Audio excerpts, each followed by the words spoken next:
নমস্কার মিত্ররা, আজকে নোনা ইলিশ রান্না করার জন্য প্রথমে কড়াতে সরিষার তেল দিয়ে নেব। সরিষার তেলটা যখন গরম হয়ে আসবে তখন এর মধ্যে পেঁয়াজ কুচি দিয়ে দেব। পেঁয়াজ কুচির পরিমাণটা বেশি থাকবে, যেহেতু আমরা নোনা ইলিশটা শুধুমাত্র পেঁয়াজ কুচি দিয়ে রানবো, তাই আমাদের পেঁয়াজ কুচির পরিমাণটা বেশি দিতে হবে। পেঁয়াজ কুচি দেওয়ার সাথে সাথে আমি লবণ এবং হলুদ অ্যাড করে দেব।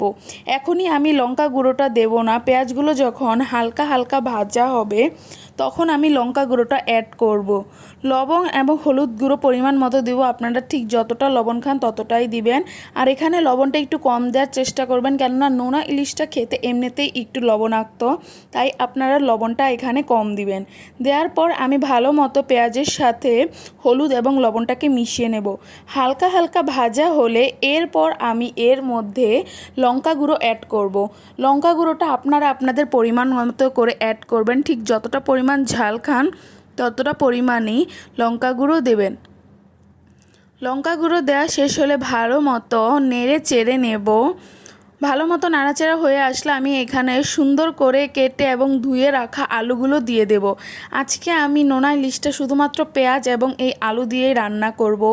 খেতে দুর্দান্ত হয়েছিল, আপনারা পুরো ভিডিওটা দেখুন এবং অবশ্যই বাসায় একবার এভাবে ট্রাই করবেন। আলুটা দিয়ে ভালো মতো নেড়ে চেড়ে নেব। হালকা নাড়াচাড়া হয়ে আসলে এর মধ্যে আমি নোনা ইলিশগুলো দিয়ে দেব। নোনা ইলিশগুলো ভালো মতো ধুয়ে সাইড করে রেখে দিয়েছিলাম, এখন এগুলো দিয়ে ভালো মতো নেড়ে চেড়ে নেব।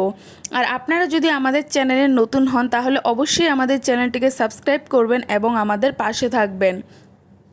নোনা ইলিশ এভাবে কখনো আপনারা খেয়েছেন নাকি অবশ্যই আমাদের কমেন্ট করে জানাবেন। হালকা নেড়ে চেড়ে আমি এটাকে ভালোভাবে ঢাকনা দিয়ে রেখে দেব। ঢাকনা দিয়ে রেখে দিলে কি হবে, আলুটা এবং ইলিশটা ভালোভাবে সিদ্ধ হয়ে আসবে। দেখুন কতটা সুন্দর তেল ছাড়তে শুরু করেছে। আমাদের আলুগুলো মোটামুটি ভালোভাবে সিদ্ধ হয়ে গিয়েছে। হালকা আঁচে এখন এভাবেই রেখে দিতে হবে 5 থেকে 10 মিনিটের জন্য। দেখবেন এভাবেই ভালোভাবে সিদ্ধ হয়ে গেছে। এরকম আমরা কষা কষাই মাছটা রাখবো। এভাবে খেতে খুব দুর্দান্ত লাগে।